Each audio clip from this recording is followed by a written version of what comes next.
Yo and hello everybody, Mike here, baseball collector. Happy Saturday to everybody. Saturday videos are a rare thing for me, but I wanted to do one today because I'm here. I'm not out at the ranch, and so I got some stuff in. I was going to do a video yesterday, but the cards actually came in today. So from Chris Sewell, a couple things.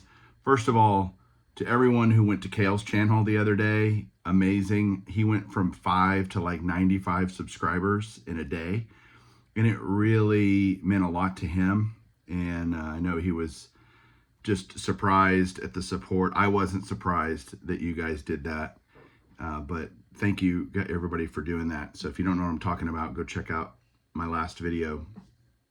Yeah, I was talking to Chris Sewell this morning. I've got an SGC order that I turned in at the National, by the way. It will be back here on Monday, which is bonkers. It was mostly cards that had been submitted through the Grail collection that were not deemed slab worthy by PSA.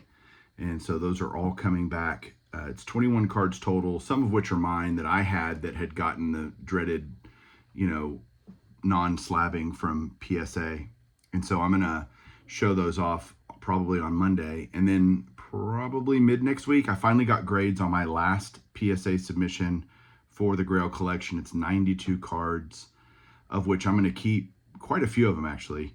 But my general comment is that the Grail collection has leapt my collection forward so much. I can't even describe it.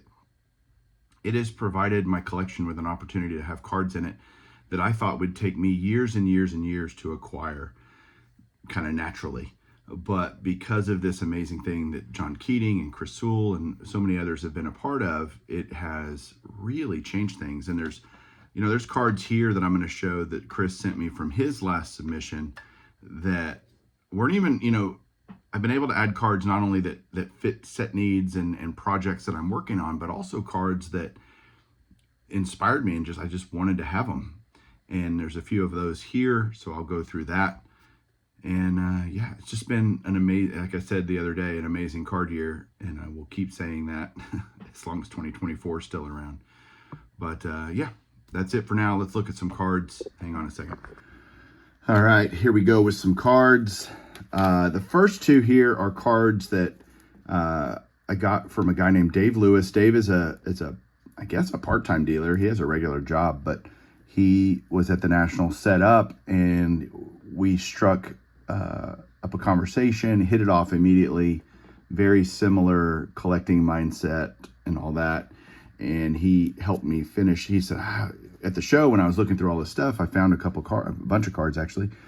And I think I bought from him every day except for the last day. And he said, well, I got some more at home that I think will fill some of these set needs. And so we got in touch earlier this week and ended up buying a couple cards from him to finish off my 1966 top set, both of which were leaders cards that I needed. And he had them in the perfect grade for me, kind of these mid-grade cards. So this has Koufax and Drysdale, 66 tops, but it's the 65 pitching leaders, and a perfect for my collection 4. And he also had this beauty, not a cheap card, by the way, 66 tops and a home run leaders. And you've got Mays, McCovey, and Billy Williams. So 3 Hall of Famers on that. And it's in a 5, perfect for my collection 5. So those are the two I picked up from Dave. So Dave, thanks so much. I think as Dave gets things, hopefully I've earned first dibs as he gets stuff back from grading or whatever. And hey, do you need any of this stuff? I think we built a rapport where he can reach out to me and just sell them easy, if I need them. All right, the last 4 here are going to be cards from the Grail collection that Chris Sewell had sent off to be graded. First one is an upgrade for my collection. 1940 play ball, Old Pete Alexander, Grover Cleveland Alexander, Old Pete. I love these. 40 play ball was one of the first pre-war sets that I really just gravitated towards. I loved how it included newer or current players plus kind of retired players, kind of the first set to do that. And I love all the nicknames. I love the black and white photos. That feels appropriate for 1940. And so I'm in the rare group that likes the 40 play ball more than the 41 play ball. Although I love 41 play ball too. That's not a stab at 41 play ball, but this is a upgrade for me. I have a 3 currently in my completed play ball Hall of Fame run, and he got this back, and I was like, I'll take that. Beautiful PSA 5, perfect for my collection 5.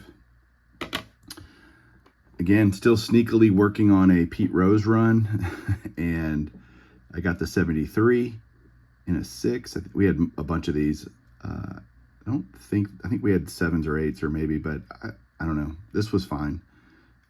So I took the 6 for the Pete Rose run.